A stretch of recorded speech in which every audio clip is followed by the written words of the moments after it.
Hello, everyone. Wishing you a peaceful and wonderful day. Today, we continue to follow a quiet yet courageous people on their journey to save Giang, the mysterious girl discovered deep in the forest. This isn't merely a story of survival, but a path through fear, hardship, and the limits of human endurance, where compassion glows like a faint light in the darkness. If you enjoy this story, don't forget to subscribe so you won't miss upcoming episodes. Now, let's return to the journey. That morning, thick fog blanketed the forest like a heavy curtain, hiding all paths from view. Weak sunlight filtered through the leaves, only enough to make the dew drops shimmer atop the canopy. The air was cold and still, so silent they could hear the soft rustle of passing wind. An old man, thin and slightly hunched, slowly walked with a small knife, still sticky with sap in hand. Beside him was his wife, silently collecting dry branches, her eyes fixed on the ground covered with fallen leaves. Suddenly, the birds fell silent. No more chirping, no familiar songs. The atmosphere turned uneasy. "Have you gathered much yet?" the man asked, his voice steady but tinged with fatigue. The woman nodded, glancing at the small pile of twigs. But then she stopped, frowning. Something was off. A faint sound, like a sigh, drifted from deep within the forest. She tilted her head, listening closely. There it was again, clearer this time, a weak, broken moan. She spun around, tense, staring at her husband. "Did you hear that? Someone's calling for help." He paused, looking ahead, trying to listen, but only the wind answered. "I didn't hear anything. Maybe you imagined it." But she didn't think so. She moved quickly toward the sound, worry etched across her face. Then, once more, the moaning came, louder, closer. Now both of them heard it. They stood frozen in the deep forest, surrounded by nothing but wind and the pounding of their hearts. "Someone is out there," she whispered, clutching her husband's hand with trembling fingers. In that moment, they were no longer just two elderly people collecting firewood. It felt like fate had handed them a mission. But then, beneath a dense cluster of trees to the right, she stopped. "Look, over there!" A body curled on the cold earth, clothes torn and stained with dust and blood. A girl, young, maybe barely grown. The woman dropped to her knees, her hand trembling as she touched the girl's shoulder. "She's unconscious."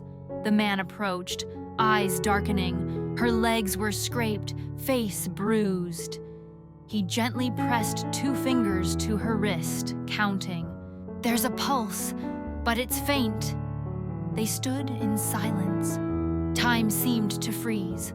The man stood up, eyes firm. "Stay here, I'll go get Than." She nodded, still kneeling beside the girl. Moments later, a shout in the distance. "Than, hurry! Someone needs help!"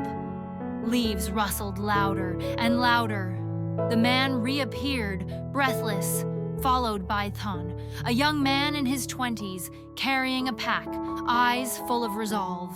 As they ran, the man quickly explained. Than only nodded, and they rushed on. When they arrived, the woman was still beside the girl, exhaustion and worry clouding her eyes. "You were gone so long, I thought you might not make it," she said softly, still holding the girl's hand. Than knelt, pressing his ear to the girl's chest, checking. "She's still breathing. I'll carry her down." No one objected. Their actions were swift, gentle. The old couple helped lift the girl onto Than's back. "Be careful! Hold tight!" the man urged, unable to hide his concern. Than nodded, And then, without a word, they set off into a life or death journey, carrying a fragile soul and an unspoken promise. They would not let her fall. The scenery gradually shifted from dense to treacherous. The narrow trail leading down the mountain grew jagged, strewn with sharp rocks and slick patches. Than walked with steady steps, the unconscious girl on his back, light as a leaf, yet seemingly as heavy as the shared burden of the three people. Than led the way, his legs strong, but his eyes filled with worry. The girl lay still on his back, so weightless it felt as though a single slip could send her vanishing into the mountain mist. The old man followed close behind, gripping a stick, occasionally clearing the thick branches blocking their path. His face was tense, his eyes scanning every stone, every root, as if one misstep could plunge them all into danger. The woman walked silently at the rear, tightly clutching a bottle of water, treading cautiously. Her eyes never left Than's back, always ready to leap forward if he staggered. 3 people, 3 heartbeats, 1 unspoken fear, and a single resolve. They would not let the girl vanish into the silence of the deep forest. Evening fell as they reached a small hut at the foot of the mountain. Inside, soft light filtered through the gaps in the old bamboo walls. Than and the elderly couple gently laid Giang down on the bed. No one spoke, but all 3 wore the same urgent expression. The old man rushed off to boil water to clean her wounds. The woman immediately fetched clean clothes, tenderly changing them for the girl, adjusting her position so she could lie more comfortably. The bruises and scrapes became more visible under the light, like a painful map drawn by fate. So pitiful. Who could have left someone in such a state? The woman murmured, her hands trembling slightly as she removed a strange cord wrapped around the girl's neck. Than sat nearby, wrapping the wounds on her legs. His hands were swift and careful, but his eyes were weighed down with unanswered questions. "I hope her leg's not broken," he said softly. Once the water was ready, the old man brought it for the woman to clean a girl and her wounds to prevent infection. Than helped her bandage the most serious injuries, each layer of gauze like a piece of hope gently wrapped around her.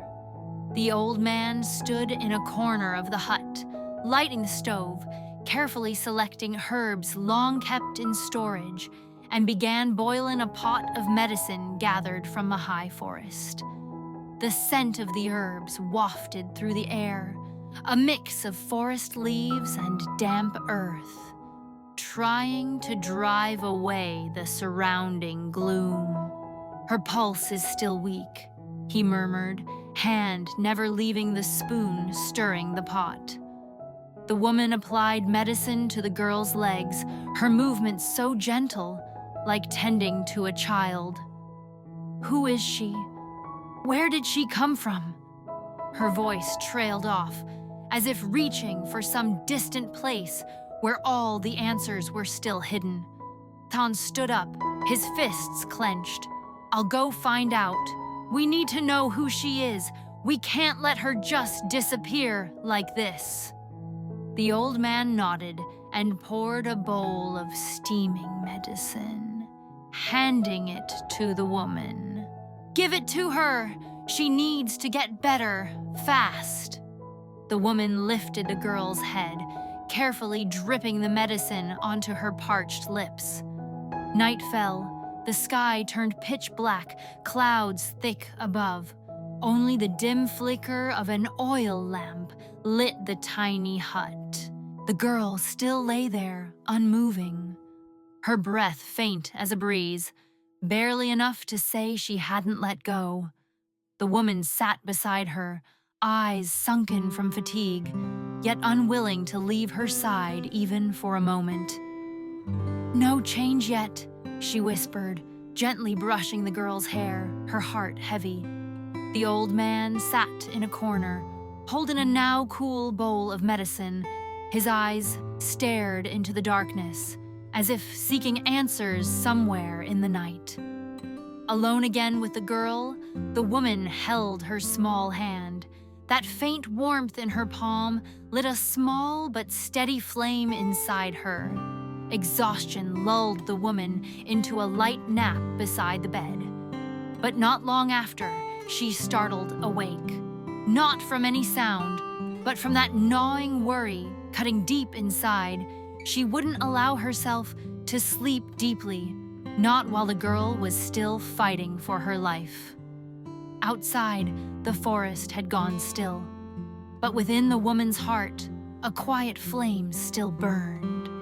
The fire of compassion, of hope, that this girl, no matter where she came from, deserved to live, to continue writing the story of her life.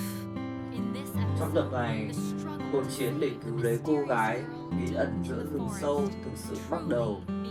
Thành cõng cô trên lưng băng qua địa hình hiểm trở, trong khi cả hai ông bà già nặng lẽ đồng hành từng từng bước. Họ quay về căn lán nhỏ dưới chân núi, nơi vết thương của cô được chăm sóc bằng tất cả sự tận tâm và lòng trắc ẩn. Những nồi thuốc được sắc lên, từng giọt thuốc chạm môi cô như những sợi chỉ mong manh, níu giữ hy vọng. Dù hôn mê, hơi thở yếu ớt của cô vẫn còn hiện diện. Cả ba tay phiên nhau túc trực bên cạnh, không ai muốn buông bỏ. Dù chẳng biết cô là ai, họ vẫn chọn bảo vệ cô bởi một bản năng sâu thẳm của con người. Trong bóng tối mịt mù, họ tin rằng một mạng sống dù mong manh đến đâu vẫn xứng đáng được cứu.